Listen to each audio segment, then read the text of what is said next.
नमस्कार साथियों, स्वागत है आप सभी का हमारे YouTube प्लेटफॉर्म पर।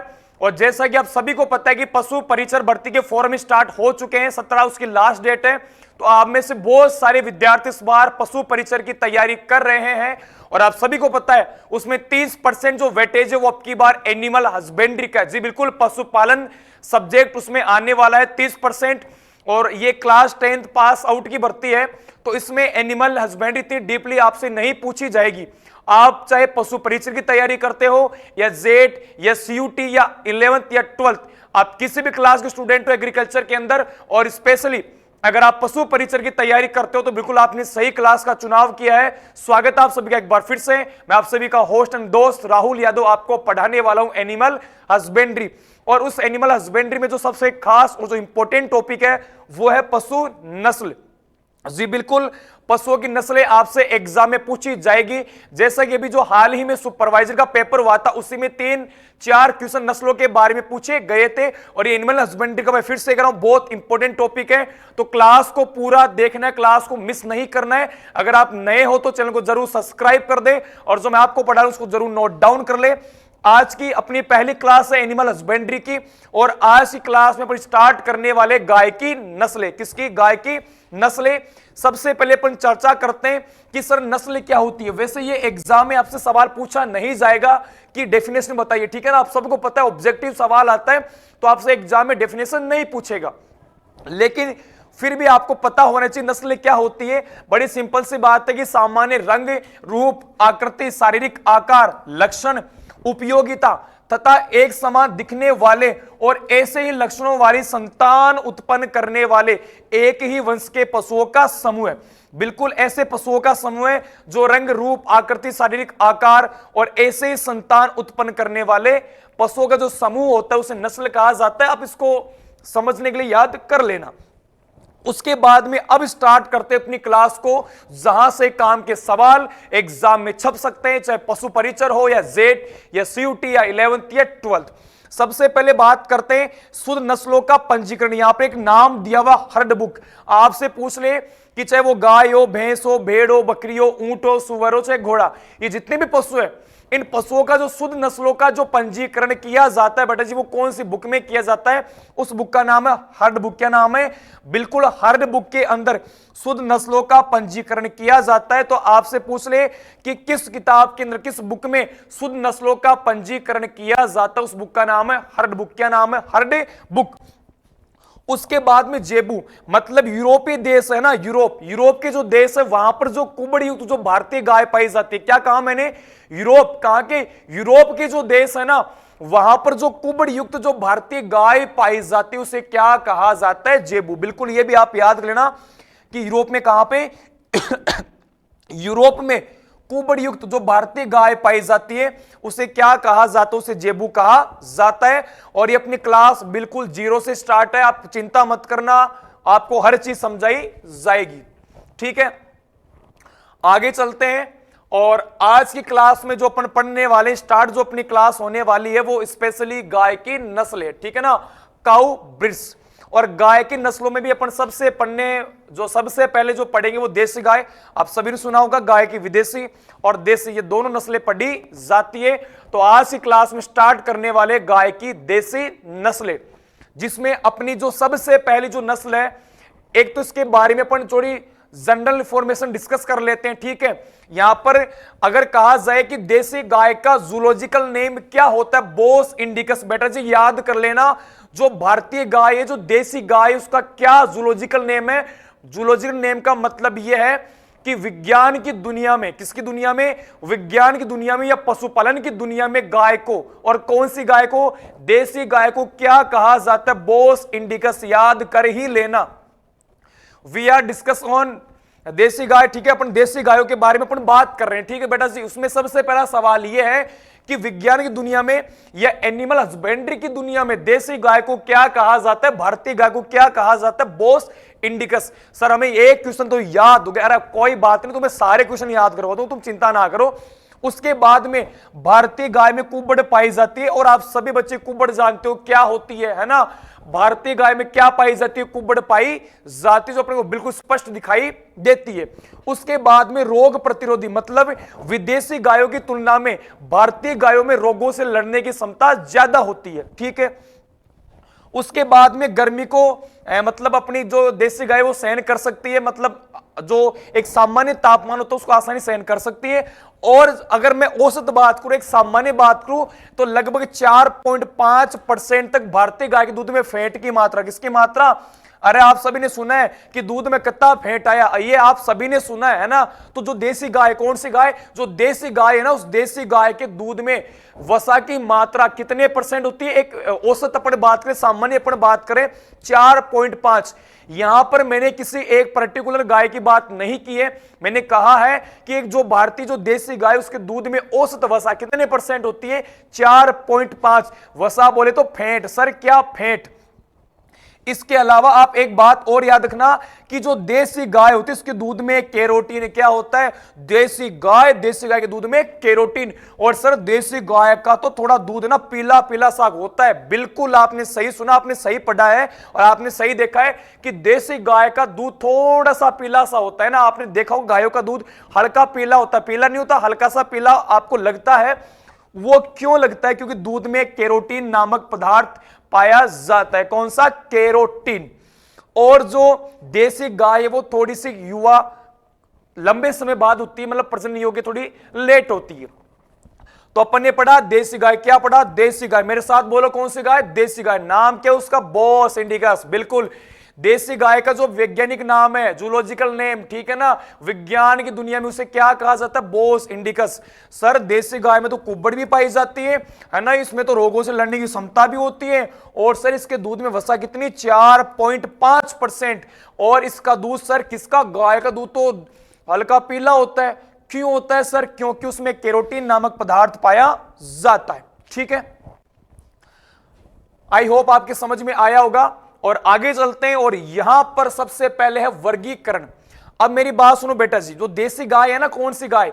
उस देसी गाय को भी वर्गीकरण, मतलब वो जो देसी गाय है वो दूध के लिए बढ़िया है, या वो कृषि कार्यों में बढ़िया है, या वो दूध और कृषि कार्य इन दोनों में बढ़िया है। इस आधार पर गाय को 3 प्रकारों में 3 प्रकार से उसको वर्गीकृत किया गया है। सबसे पहले दूधारू नस्लें, मतलब ऐसी गाय की नस्लें जिसको पालने का मुख्य उद्देश्य दूध उत्पादन है। क्या है? दूध उत्पादन। इन्हें मिल्च या डेयरी ब्रीड्स भी इंग्लिश में कहा जाता है। क्या बोलते हैं? मिल्च या डेयरी ब्रीड्स। दूधारू नस्लें मतलब ये कि जो पूरे साल के अंदर बाकी के बजाय सबसे ज्यादा दूध देती है। सर हमारे समझ में आ गया। देखो यहां पर इसके जो बैल होते हैं ना, जो नर पशु, वो थोड़ा कमजोर होता है, वो मतलब कोई इतना इफेक्टिव नहीं होता। खास जो याद करने वाली बात यह है कि एक सामान्य जो देसी गाय है, जो दूधारू नस्ल है, वो पूरे ब्यावत में लगभग 1500 से 2500 लीटर के बीच दूध देती है। आप ये याद कर लेना कि एक जो देसी गाय होती है ना, जो अधिक दूध देने वाली गाय, वो अपने पूरे ब्यावत में जब वो एक बार ब्याती है ना, उसके बाद वो अपने पूरे ब्यावत में लगभग 1500 से लेकर 2000 लीटर के 20 वो दूध उत्पादन करती है। और जो देसी गायों में जो दूधारू नस्लें, एग्जाम्पल याद करना बहुत इंपॉर्टेंट है, साहिवाल, गिर, सिंधी, देवनी, राठी। इसकी ट्रिक है सीसा गिरादे। क्या ट्रिक है? सीसा गिरादे। सर हमें तो याद हो गया सीसा गिरादे, है ना भाई साहब। देखो ऐसे याद करना आपको। मैंने कहा कि गाय को दूध उत्पादन, है ना, कृषि कार्यों के आधार पर और दोनों मिक्स मिला के ऐसे 3 भागों में बांटा गया है, जिसमें अपन सबसे पहले बात करने वाले दूधारू नस्लें, मतलब ऐसी गाय की नस्लें जिनको पालने का केवल एक ही उद्देश्य दूध उत्पादन, इंग्लिश में मिल्च या डेयरी ब्रीड्स। ये अपने पूरे ब्यावत में भाई साहब कम से कम 1500 अधिकतम 2500 लीटर तक दूध उत्पादन करती है। और जो गाय की नस्लों के नाम आपको याद होने चाहिए, कौन सी मुख्य दूधारू नस्लें हैं। यहीं से एग्जाम में सवाल शानदार और दमदार बनता है। पहली नस्ल है साहिवाल, दूसरी है गिर, तीसरी सिंधी, चौथी देवनी, 5वीं राठी। ट्रिक है सीसा गिरादे। सीसे सिंधी, सासे साहिवाल, गीसे गिर, रा से राठी और दे से देवनी, सीसा गिरा दे, सी से सिंधी, सा से साहिवाल, गी से गिर, रा से राठी और दे से देवनी। सर हमें तो याद हो गई, चलो बहुत बढ़िया बात है, आगे चलते हैं। उसके बाद में द्विप्रयोजनी या द्विकाजी नस्लें, मतलब जिनको दूध उत्पादन के लिए भी पाला जाता है और इनका जो यूज है वो कृषि कार्यों में भी किया जाता है। ड्यूअल पर्पज ब्रीड्स, ऐसी गाय की नस्लें जिनको दूध उत्पादन के लिए भी पाला जाता है और कृषि कार्यों में भी पाला जाता है। ठीक है, थार पारकर कौन सी नस्ल गाय की? थार पारकर, कांकरेज, हरियाणा, मेवाती, अंगोल, डांगी, पंगानुर। इस पंगानुर को माइक्रो मिनिएचर, पंगानुर को माइक्रो मिनिएचर गाय भी कहा जाता है। उसके बाद में देवली, गावलाब, सीरी, जो दार्जिलिंग है ना वहां पे इसको अधिक पाला जाता है, ये एरिया दार्जिलिंग। उसके बाद कृष्णा घाटी और निमाड़ी, थार पारकर, कांकरेज, हरियाणा, मेवाती, अंगोल, डांगी, पंगानुर, देवली, गावलाब, सीरी, कृष्ण घाटी, निमाड़ी, ये गाय की वो नस्लें हैं जिनको दूध उत्पादन के लिए भी पाला जाता है और कृषि कार्यों के लिए भी इनको पाला जाता है। उसके बाद में भारवाही नस्लें, मतलब भार को ढोने वाली। सर इनसे तो हमें काम ही करवाना है, क्या करवाना है? इनसे तो हमें कृषि कार्य ही करवाने, ये वो वाली नस्लें भारवाही है ना। ड्रोट ब्रीड्स, कौन सी? ड्रोट ब्रीड्स, भारवाही नस्लें, मतलब जिनको पालने का उद्देश्य केवल कृषि कार्य करवाना है, उनको भार ढोने में इनमें काम में लेना है। और जिसमें शुरू वाली तीन बहुत इंपॉर्टेंट, नागौरी राजस्थान की सबसे उपयुक्त भारवाही नस्ल, उसके बाद में मालवी, अमृतमहल, ये तीन तो बहुत इंपॉर्टेंट है। उसके बाद में कंगायम, खिल्लारी, अम्बलाचेरी, हल्लीकर, बचौर, खेरीगढ़, पंवार, बरगुर, केनखता, गंगात्री, ये सारे गाय की नस्लों के नाम है। और इन नामों में से सबसे इंपॉर्टेंट, सबसे खास, दमदार तीन नाम है, नागौरी, मालवी, अमृतमहल। दो सवाल याद करना, राजस्थान की सबसे शानदार, सबसे उपयुक्त भारवाही नस्ल कौन सी है? मालवी, नागौरी। राजस्थान के अंदर पाली जाने वाली सबसे अच्छी भारवाही नस्ल कौन सी है? नागौरी। कौन सी है? नागौरी। और आपसे पूछ ले भारत की सबसे अच्छी भारवाही नस्ल, वो है अमृतमहल। दो सवाल है, आपसे पूछे भारत की सबसे अच्छी भारवाही नस्ल, वो है अमृतमहल, और राजस्थान की कौन सी है? नागौरी। ठीक है, अब पढ़ते हैं एक एक नस्लों के बारे में। ठीक है, इतने देर अपने वर्गीकरण पढ़ा और अब पढ़ेंगे एक एक नस्ल के बारे में, जहां से एग्जाम में सवाल आता है। और अभी सुपरवाइजर में भी सवाल पूछा था गिर नस्ल का। ठीक है, तो अब एक एक नस्ल के बारे में बात करने वाले हैं कि नस्ल क्या है, कहां पर वो पैदा हुई है, उसके क्या क्या नाम है, वो कैसी दिखती है और उसका पूरे साल में कितना दूध उत्पादन होता है। ठीक है, उसी के बारे में अपन डिस्कस करने वाले। चलो पढ़ते हैं। सबसे पहले गाय की कौन सी नस्ल? गिर नस्ल। कौन सी? गिर। हाय, कौन सी नस्ल है? गिर गिर गिर, बिल्कुल याद हो गया सर। यहां लिखा हुआ है दूधारू नस्ल, इंपॉर्टेंट क्वेश्चन है। गिर को स्पेशली क्यों पाला जाता है? दूध उत्पादन के लिए। आगे बात करते हैं इसके अन्य नाम, मतलब गिर को और किन नामों से जाना जाता है? रेंडा गाय, गुजराती, काठियावाड़ी, डेसन, सूरती, सोरथी, बदावरी, इसको आप क्रॉस कर देना, अजमेरा, है ना। इन सभी नामों से रेंडा गाय, गुजराती, काठियावाड़ी, डेसन, सूरती, सोरथी और अजमेरा या अजमेरी, इन सभी नामों से ये जितने भी नाम है ना, ये सब किसके नाम है? गिर नस्ल के नाम। किसके नाम है? गिर नस्ल का। इसका जो सबसे पॉपुलर नेम है वो तो गिर है, और उसके बाद में रेंडा गाय, गुजराती, काठियावाड़ी, डेसन, सुरती, सोरथी, अजमेरा, ये इसके निकनेम है, उपनाम है, अन्य नाम है। फिर बात करते हैं मूल स्थान। इसका मतलब ये सबसे पहले कहां देखी गई, उत्पत्ति स्थान। ठीक है, तो बात करें गुजरात के, एक सेकंड, इसका जो मूल स्थान है वो है गुजरात। गुजरात के अंदर गिर जंगल। कौन सा? गिर जंगल। आपने पढ़ा होगा गुजरात में गिर जंगल है, काठियावाड़ क्षेत्र। बिल्कुल, गुजरात का काठियावाड़ जो क्षेत्र है, जो गिर जंगल का जो क्षेत्र है, वो किस नस्ल का उत्पत्ति स्थान है? वो है गिर का। किसका? गिर नस्ल का। जो मूल स्थान, कौन सा मूल स्थान, उत्पत्ति स्थान, मतलब सबसे पहले कहां देखी गई? गुजरात के अंदर काठियावाड़ क्षेत्र, और वहां पर है गिर जंगल। वो किसका ओरिजिन पहले से? वो गिर गाय का। उसके बाद वितरण। वितरण का मतलब यह है कि ये और कहां पर मुख्य रूप से पाई जाती है? अपन बात करें तो गुजरात का जूनागढ़, भावनगर, अमरेली, और ये महाराष्ट्र में भी पाई जाती है। इसके अलावा अपने को मेन मतलब है राजस्थान से, राजस्थान में ये अजमेर और भीलवाड़ा के क्षेत्रों में पाई जाती है। मैंने कहा मूल स्थान, मूल स्थान का मतलब ये सबसे पहले कहां देखी गई, उत्पत्ति कहां पैदा हुई, तो है गुजरात का काठियावाड़ क्षेत्र, गिर जंगल। और वितरण का मतलब ये कहां कहां और पाई जाती है, तो ये गुजरात में जूनागढ़, भावनगर, अमरेली, ये महाराष्ट्र में भी पाई जाती है, और स्पेशली राजस्थान के अंदर ये अजमेर और भीलवाड़ा में पाई जाती है। इसी कारण से अपन क्या बोलते हैं, अजमेरिया, अजमेरा कहा जाता है। ठीक है, उसके बाद में इसमें और सवाल है, बात है 1980 की। कब की बात है? बात है 1980 की। 1980 में गिर नस्ल के पशु, किसके? गिर नस्ल को जो इसके पशु है उनको कहां पर, ब्राजील, किस देश में भेजा गया था संकरण के लिए?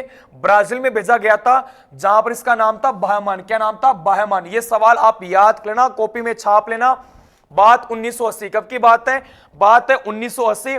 1980 के अंदर ब्राजील में गिर नस्ल के पशुओं को भेजा गया था संकरण के लिए, नस्ल सुधार के लिए, और वहां पर इसका क्या नाम था? बाहमान। क्या नाम था? बाहमान।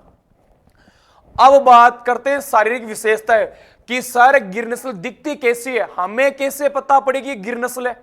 हाँ सर, मैंने मान के ठा पड़ेगी गिर नस्ल है, तो बेटा उस इसका बढ़िया तरीका, आपको बढ़िया बढ़िया इसकी विशेषता, मतलब मैं बताऊंगा आपको ये लक्षण याद करो, ये याद आते समझ जाना कौन सी नस्ल है, गिर नस्ल। सर हमें तो याद करा दो। अब सुनना, त्वचा का मूल रंग, रंग की बात करें तो सफेद, जिस पर गहरे लाल या चॉकलेटी भूरे या कभी कभी काले या शुद्ध लाल धब्बे। और यह सवाल सुपरवाइजर 2024 में आ चुका है, बहुत इंपॉर्टेंट सवाल है। आपसे पूछेगी सर जो गिर नस्ल है ना वो दिखती कैसे, उसका रंग कैसा है? बड़ा रंग चॉकलेटी, कैसा?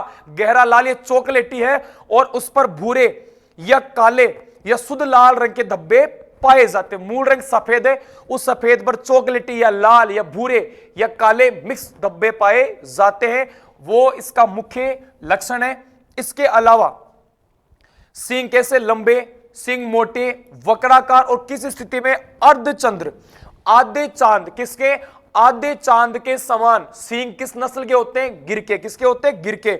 और सबसे बढ़िया बात, इसके कान घुमावदार और पर्ण समान लटके, मतलब किस नस्ल के कान सूखी पत्ती के समान लटकते हुए होते हैं? गिर नस्ल। आपसे पूछ ले वो कौन सी नस्ल है जिस नस्ल के कान, जिस गाय के कान पेड़ की पत्ती के समान होते हैं और लटकते हुए होते हैं सूखी पत्ती के समान, वो कौन सी नस्ल है? वो गिर। कौन सी है? गिर।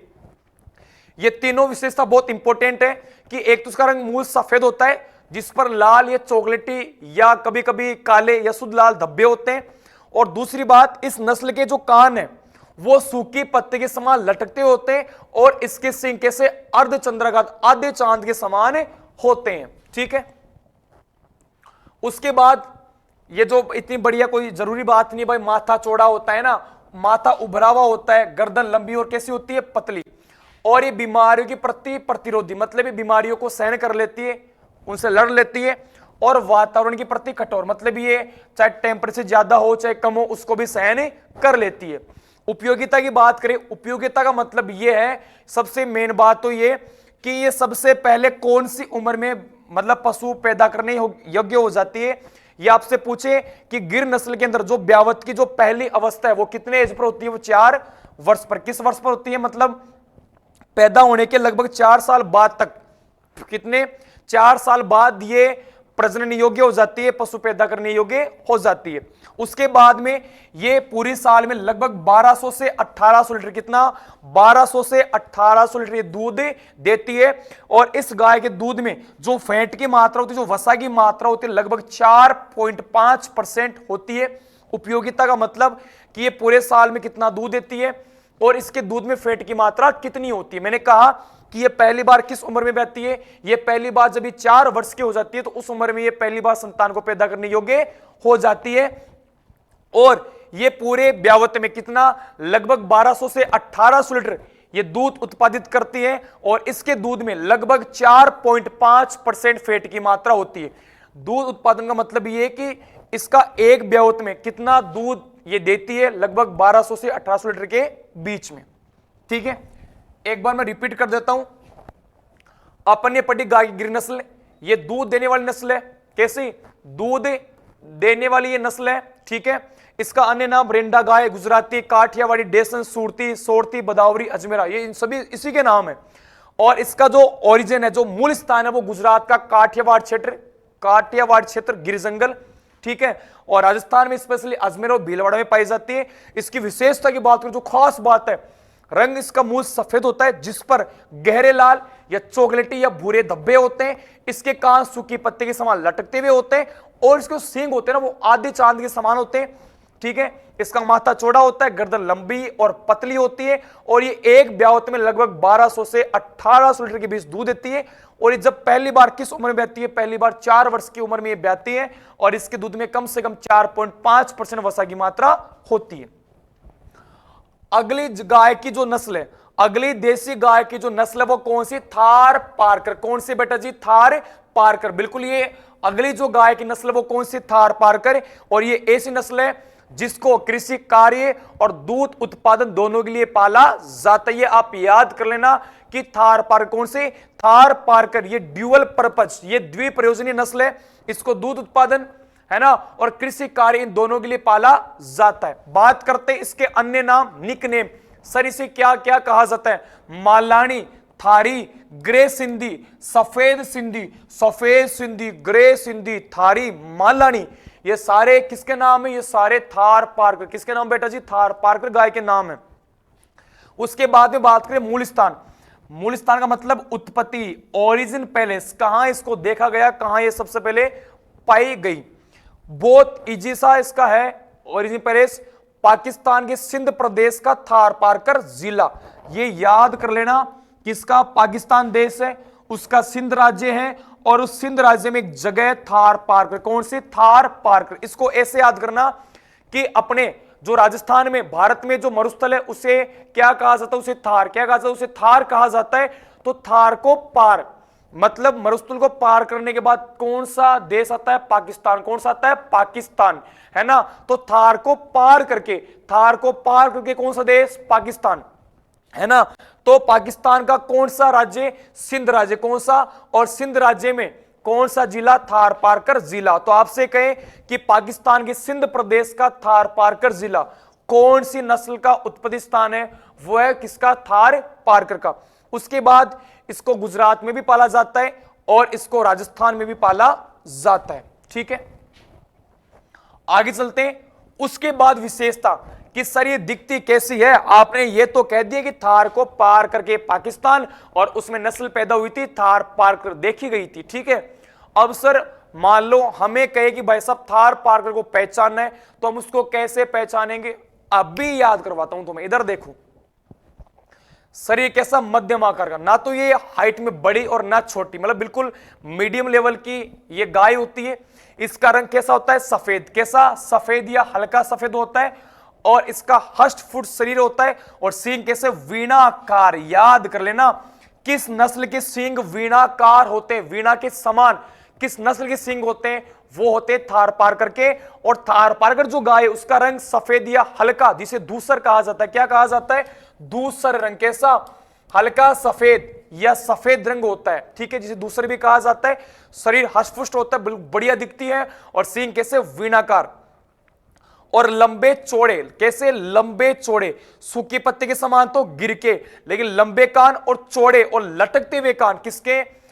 ये इसकी मुख्य विशेषता थार पारकर की। उसके तो सूखी पत्ते के समान थे, इसके लंबे और चौड़े कान। कैसे? लंबे और चौड़े कान।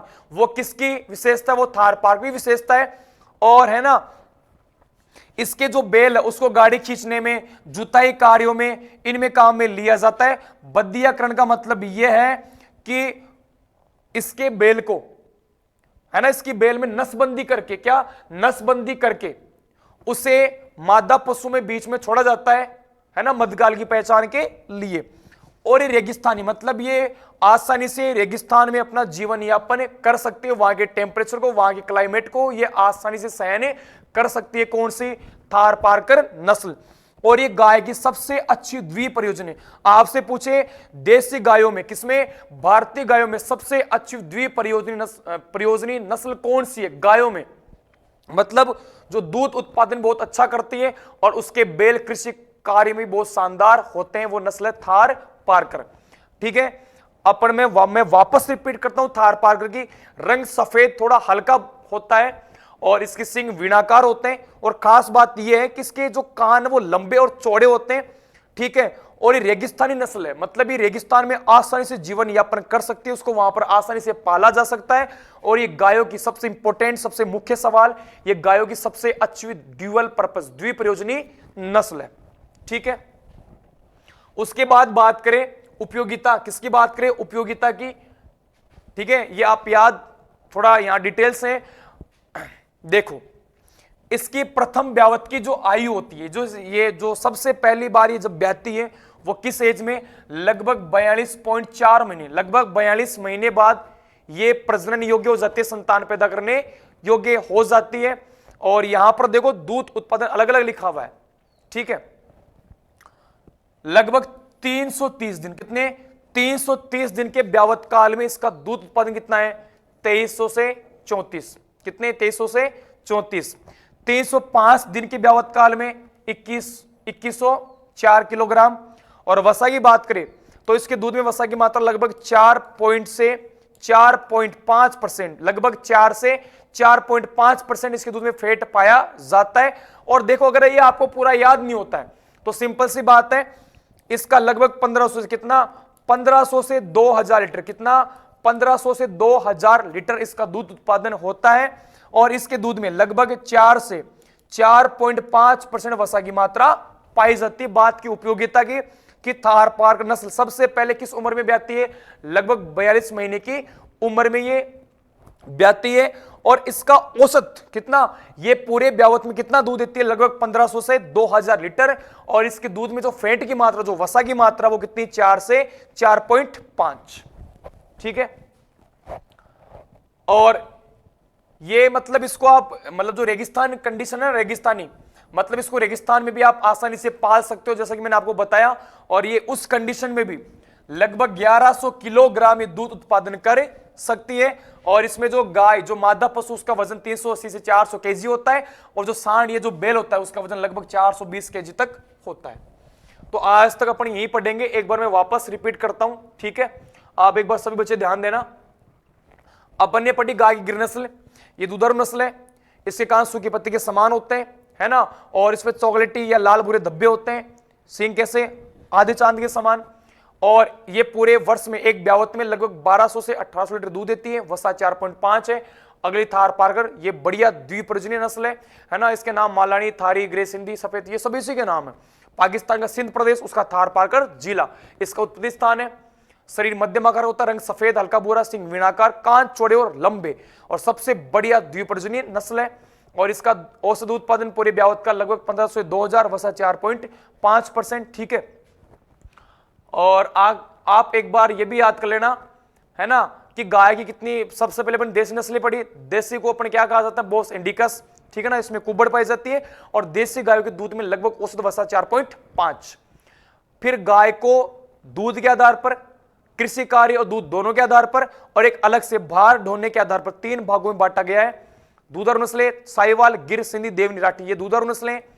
उस थार पारकर, कांकरेज, हरियाणा, ये सभी दूध उत्पादन और कृषि कार्य दोनों के लिए पाली जाती है। और नागौरी, मालवी, अमृतमहल, इनको पाने का केवल एक ही उद्देश्य, कृषि कार्य करवाना। तो ये थी अपनी आज की क्लास। बाकी जो गाय की नस्लें वो अगली क्लास में डिस्कस करेंगे। आज अपनी नस्ल क्या होती है ना, और कौन सी बुक में इनका वर्गीकरण मिलता है, गाय की नस्लों को कितने भागों में बांटा गया है।